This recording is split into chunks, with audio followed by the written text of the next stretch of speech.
Well, Belal, man, I mean, no way to say it. It was just an absolutely great performance, I thought, against Dhiego Lima. I got to wonder, have you had a chance to go back and, watch it and review it yet? And what'd you think of your performance? Yeah. I'm one of those guys. I sit there and I sat there and once I left the arena, I went back, finished watching the rest of the pay-per-view.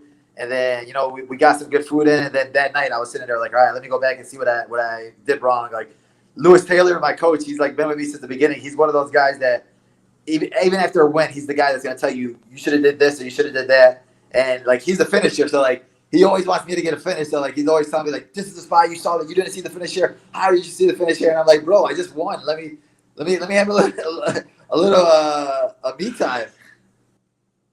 No question about it, man. I thought you deserved to soak that in a little bit. I guess, I mean, the game plan, pressure, I mean, was that just, item number one is just to stay in his face, relentless the whole time? Yeah. I was watching a lot. Like I don't like to sit there and like to watch a lot of tape of my opponents, but I'll sit there and watch tape of guys that fight like him and guys that are like him. And his brother. I watched his brother against Masasi a lot, and the Limas are known for their leg kicks. And what Masasi did with him was push him on the fence and try to take him down right away. And like he showed good takedown defense in that fight, and I thought even Dhiego showed good takedown defense against Court McGee. But he loves to stay on the fence a lot. So I was like, I need to keep him on that fence. And even if I don't get a takedown, I need to just keep something in his face. So a lot of the takedowns I was even going for were just like to give him something to think about. I wasn't really pushing for the takedown hard, but it was just to keep him thinking a lot. And like his takedown defense was good, and I knew that, but I didn't want it to be one of those fights where, like I said, it was one of those pressure fights where I was a 4-1 favorite. So I had to go out there and show why I was a 4-1 favorite. I didn't want to go out there and make it a boring fight where I kept trying to take him down. He defended, and it ended up being a boring fight. And then, I don't earn myself a ranked opponent next. So I wanted to go out there and put volume on him and just stay in his face. I wanted to fight mad. I wanted to fight angry. And I felt like I did that where people are still talking about the fight. And I put on one of those performances. Yeah, no doubt. I thought it was a nice balance of, like you said, kind of going to the grappling, but then backing away, looking to strike a little bit. Now, you touched on those leg kicks. I did want to ask you about that because it looked like he caught you with a couple of those calf kicks. And I remember watching it live thinking, this is about to turn this is about to take a turn for the worse. Did those calf kicks hurt? And if so, I mean, we see that's the new tool. How'd you battle through it? To me, I think it's the biggest thing with calf kicks is just like being mentally strong, where you see guys. I looked at guys like who've dealt with it, and you look at guys like Poirier, where Jim Miller low kicked him hard, and like Paul Felder, who's fought Barbosa, who's fought Hooker, and like their biggest thing is, you just got to toughen it out. You got to be a man, and like that was my biggest thing. Where a lot of people were like, oh, why don't you check it? Why don't you check it? I was like, I checked a couple of them, but it still hurts to check calf kicks. Like you can't check them. The biggest thing is just to avoid them and try to like back out of them. And then with my style, I wanted to stay in his face. I watched a lot of Khabib against Barbosa, and Khabib stayed in his face the whole time, and that was my style. Where I was like, I wrote it in my phone. I'm like, Khabib against Barbosa, and that was the type of style I wanted to go for, where I didn't want to give him a second to breathe. So even if those cactus, all right, keep doing it. It wasn't one of those where it ever bothered me to the point where I don't think I could walk. A lot of my training for this fight, Mike Bailey's a very smart guy, and he had me doing a lot of switching stances all camp. So like, I'm comfortable switching stances. I'm normally a lefty. Like I write left-handed, so like I could fight lefty a lot. So like standing southpaw doesn't bother me. So like when I was switching stances a lot, it wasn't because I couldn't walk or anything like that. It was just that was just a part of the game plan of just switching stances and giving them something to think about. Interesting. All right, so then you have the great win. Like I said, I thought it was a great performance, and you get the whole package. You had the call out ready to go too with the Leech, Li Jingliang. I wanted to ask you because here's the thing. I like the Leech a lot, man. I think he's a good dude. I mean, obviously I can't speak English with him, but he just always has a big smile on his face and great energy, and he's a fun fighter, right? I mean, he really is a fun. And you two guys getting together, I think, would be tremendous. But I do kind of wonder if maybe you don't deserve somebody a little bit higher up the rankings a little bit. I mean, 8-1 in your last 9 fights. I think that'd be a fun fight, but maybe you deserve something a little bit more. Yeah, honestly, it was one of those things where I've been calling and begging for these ranked guys for like the last 2-3 years, where I'm calling these guys, they never give it to me, and I'm like wondering, I'm like, here, shots up, like, well, I offer it, they don't take it, and it's like they always have that excuse, I don't want to fight below me, and it was more so just like tired of calling out these like higher ranked guys because I never get them. Like I think I've called out anytime I had the mic, I called out somebody. I've always had a call out, and I never got the guy I called out. Even when I fought Tim Means in Australia, I called out Kobe Covington right after that, and that was at a point where Kobe Covington wasn't where he is now, where he's like number 2 or 3. I'm one of those guys where I'm always calling out these top guys, but they never give me that fight. So it was like, I was like, all right, well, this fight makes the most sense. He's right above me. They're going to Singapore. If I could get looked out and get a 5-round fight with him in Singapore, why not? But it was like nothing personal against them. But like, yeah, everybody's like, dude, you should aim higher. And I'm like, bro, I've been aiming high. Then they tell me like, you don't deserve these guys. And then now that I aim right above me, they're like, yo, you should aim higher than that. So it's like, you're not gonna have the right answer, but it's like, as long as I get a ranked guy, as long as I get somebody with like a number next to their name, I'll be happy. You can't win, huh? No matter who you call out, you're calling out the wrong guy. Yeah, I'm like, bro, but like, I don't know what you guys want me to do. I'm like, dude, I just want somebody with a number next to their name. Fair enough. Well, you touched on it, right? You touched on Singapore. It looks like Abu Dhabi might happen in the summer, but I don't know if you want to wait till then. But are you willing to make that journey over there? I mean, the Vegas trip, obviously a lot less time on a plane, a lot less hassle around it. Do you like that idea of maybe going over to Singapore or going back to Fight Island, or would you prefer to do it here if you can? I mean, if I can do it here, I would definitely do it here just because we're not able to see the city or anything like that. Like, everybody told me, like, man, Abu Dhabi, we literally even couldn't go to the beach. We were stuck here, and it was, like, no point even going out there. It's like Vegas was so depressing now because, like, the first time when I fought Lyman, I was still able to go to, like, the mall, and I was chilling at the mall and stuff like that. We were able to, like, at least walk the strip or something like that because, it's fight week, so you're bored, and you want to get your mind off the fight. I don't want to sit in the room thinking about the fight all week. But this time they were like, yo, you can't even leave your room. Like, I forgot my, when I first got there, we took a COVID test and I forgot my bag in the lobby. And then I went up to my room and I was like, man, where's my bag? Oh, I forgot it in the lobby. So I tried to leave my hotel room to go to the lobby. She's like, you can't leave. I said, dude, my bag's in the lobby. You can't walk out. I said, it's literally right here.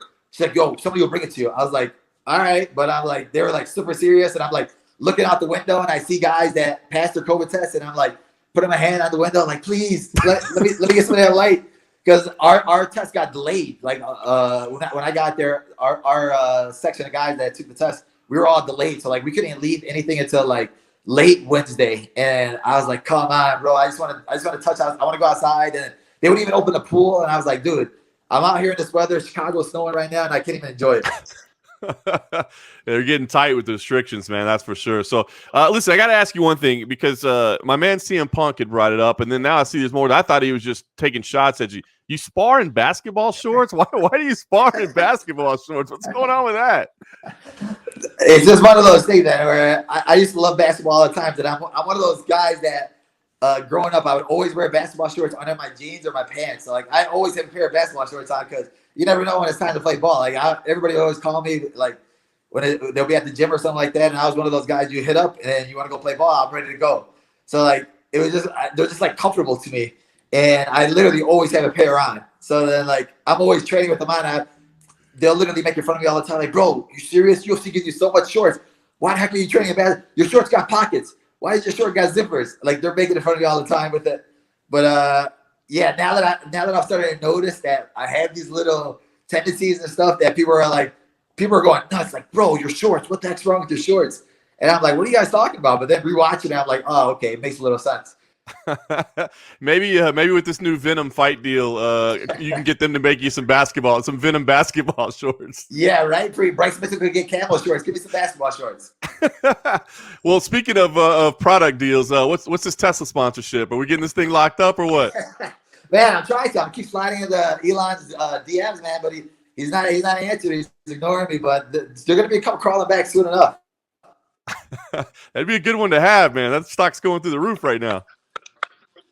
Yeah, I'm looking at it like, man, people are like, dude, why do you keep doing that? I'm like, dude, why not? If he bites on it, why not? Dude, he tweeted about Dogecoin. So, like, if he's willing to do something like that, hey, freaking sponsor MMA fighter, why not? Like, he got so much money. You know what? Hey, let's just give this guy a couple Teslas real quick. And then, of course, you got the podcast as well. Did you take time off for that? I didn't notice. Obviously, I was busy on Fight Week. Did you do an episode on Fight Week, or do you have to take a week off? Honestly, I was sitting there. I was like, man, I should do it in the sauna, because I usually like to cut weight in the sauna, and it usually it's like stretch out. I'm like, man, I should do it in there. It'll be cool. But now we ended up taking off because the saunas were closed too at the PI. Usually I sit in the sauna for literally like 40 minutes, and I you relax in there. But we had to change it up this time, and I had to do it at the hotel because we couldn't even leave the room, and we had to like use those personal songs. It was my first time using it, so then I was cutting weight, and I was like, I wanted to cut weight to 170 because with COVID happening, like you never know what's going to happen fight day, and I'm the ranked guy in the ranked welterweight, so I'm like, yo, I'm going to get to 170.0, and then literally it was my first time using that sauna. I didn't know like how to use it, but I was like, all right, I don't want to be too short, so like I cut, and then I weighed myself in at night, and I was like 167. And I was like, oh, crap, I overcut.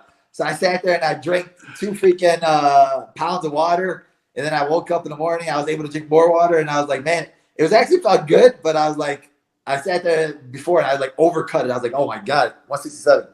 That's hilarious. So really, though, you were mentally preparing to potentially step into a title fight? Like you'd have taken it if there was an offer?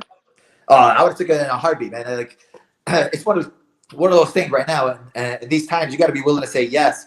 Because that's how you make your name, man. There's so many guys out here that blew up last year. Like you got Kevin Holland who fought 5 times, and now he's got so many people that remember his name and know his name just because he was that guy that was always willing to step up. And times like this is where you can make your name. And I tell people all the time, like guys like Masvidal and Nate Diaz, where it took them that one fight to blow their careers up and make them that superstar. It literally only took one fight. McGregor against Diaz, Masvidal knocked out Ben Askren, and it's like the guys were always the same person, but it took that one thing that blew them up. And like times like this where guys are afraid to fight and guys are so willing to say no, like if you're willing to say yeah, people are going to start paying attention to that.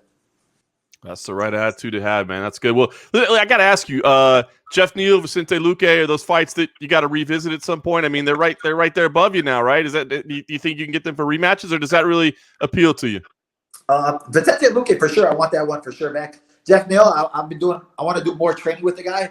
So like I've been going down there. I like the coach down there. So like obviously I would want that fight, but I want to do more training with him. I like work with him. So like for me, that one not in the near future.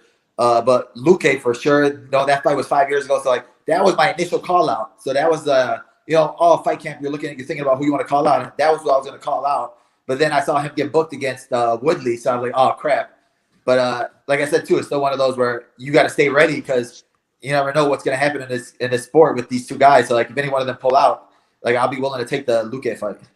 That's awesome. Well, so I guess then ideally, Belal, what's the plan? Like you said, you like the idea of Singapore, which I haven't seen the exact date, but I think that's around April. So is April the time you're looking for, or it sounds like you're going to be ready for short notice opportunities if they arise? But what's ideal for you?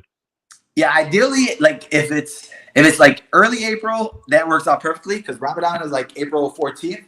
So like if I don't have to cut weight during Ramadan, it'll be perfect. But like if there's a big opportunity during Ramadan, I would definitely take it. But like I feel like now that I'm ranked and I coming off a good win before it, ideally like I'd rather fight after it, maybe late May, June. But like I said, like I'm gonna stay ready. I'm gonna stay in the gym, and if something pops up beforehand, I'll definitely be taking it. Like, really no injuries from this fight, and like the momentum from this fight, I feel like is big right now, and I got a lot of people talking about me, so I want to stay fresh on their minds.